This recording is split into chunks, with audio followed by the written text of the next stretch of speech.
Guys, this is Morty Mord. Today I'm going to show you how to make a hair mod for Dragon Age Inquisition.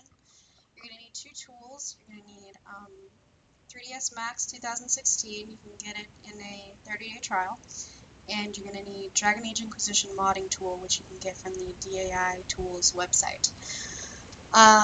First thing you're going to do, once you've got all that downloaded, is open up the tools, or modding tool, sorry, and it should look like this. If this is your first time running it, you're going to need to let it generate a cache, which can take up to an hour. Once that's done, though, you're going to have a data drop-down menu here, and which is where we're going to be working from. So when you're ready, drop down data, DA3, actors, base heads, and then scroll down to hair. You're not going to drop it down, you're going to click on it. And once you do, you're going to see an asset window with a whole bunch of gibberish in it. Basically what these are the morphs and meshes that you're going to be working with. Typically, you're only going to be working with the skin mesh asset. That's all you want.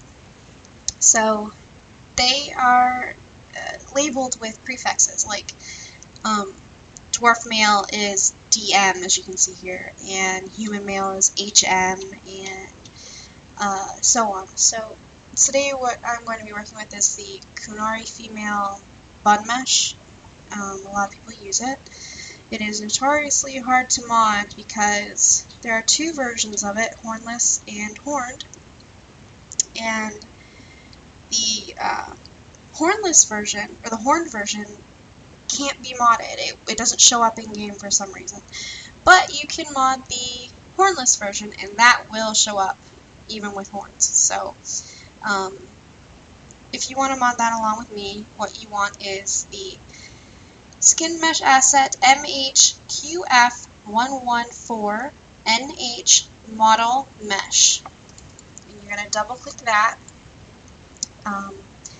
To make sure you're working with the right thing, typically in the asset preview, what you want to do is hit the preview button and just take a look at the mesh. Now scroll into it, make sure this is what you want.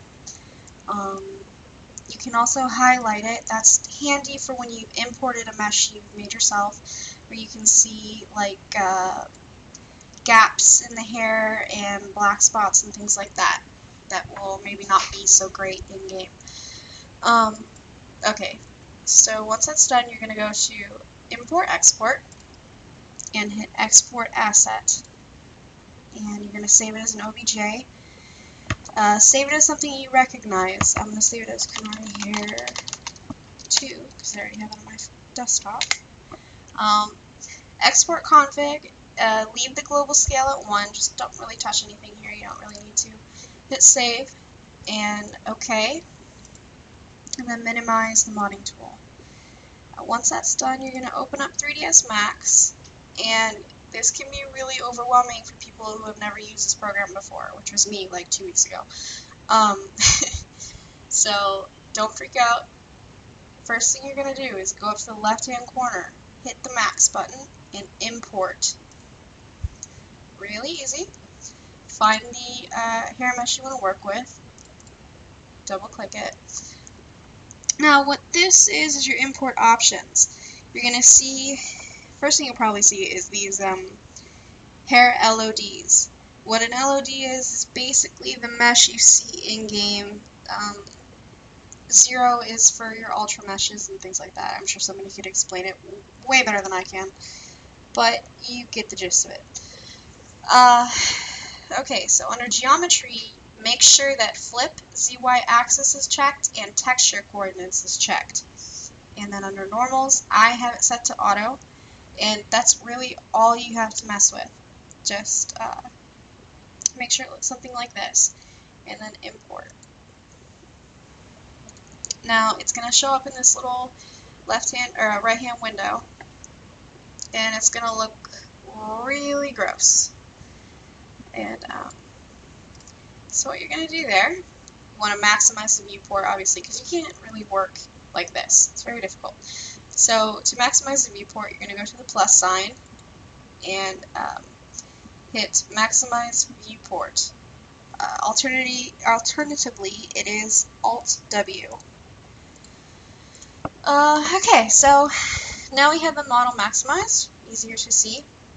On the left-hand side, let's clear this up. So on the left-hand side, there is all the LODs that you imported.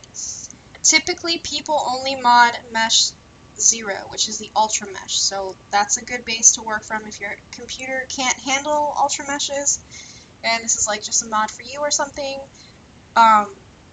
It goes from 0 to 5, 0 being best, 5 being worst. So find something that works for you in the in between.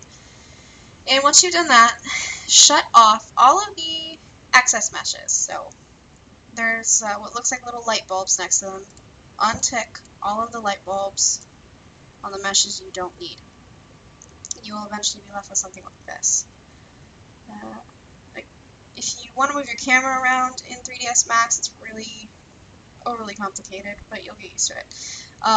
There's a little box in the right-hand corner. It says top, left, all that kind of stuff. You can click back. I'll show you the back of it. You can click top and move to the top of it. That's how you move your camera around.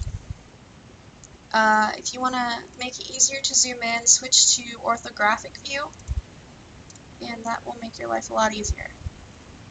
But turning is difficult, so if you want to turn to look at the front of it, usually it's best to switch to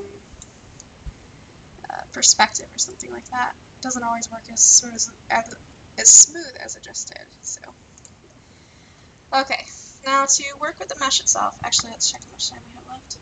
Okay, we got about 4 minutes. This will be a 2-part video, guys. To work with the mesh itself, click on the mesh or hit 5. And that'll automatically bring you up to the selection page. That's really all you're going to work with here. Don't bother with all of this stuff in the scroll down menu, you don't need it. All of these little red shapes are different ways to grab and move the mesh, different ways to manipulate it. Let's see. What I want to do is take this little part of the bun that's kind of sticking out and I want to move it. I don't want it on the mesh anymore, so I'm going to move it over.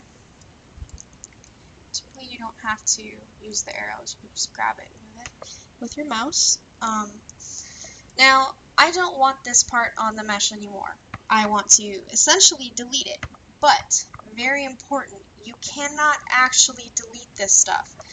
Otherwise it won't import into the game properly. You need to have the same number of vertices as you did importing as you did when you exported. Otherwise it won't work. So in order to give the illusion of this being deleted, what we're going to do is, on the selection panel, again the little red squares, or little red shapes, you're going to go over to vertex. That's 3 little red spots.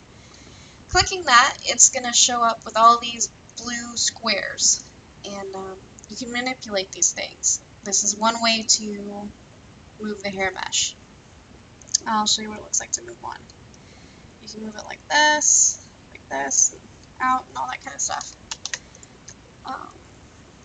Now, if you want to shrink this up, again, you're going to go to Vertex, select all the vertexes, and go up to the toolbar and hit Select and Uniform Scale.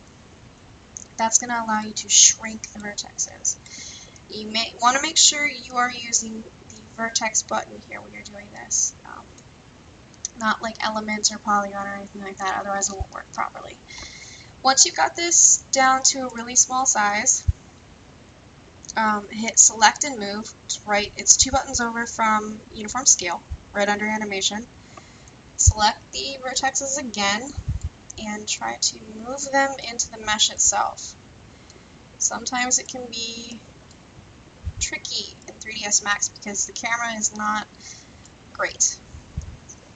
Hard to see where you have everything. And hide it in the mesh itself, like that. You will not see this in game. It's pretty tiny and all that, and it gives the illusion that you deleted that piece of the hair. So, there you go. Now I'm going to start up the second portion of this video, and I'll see you back then.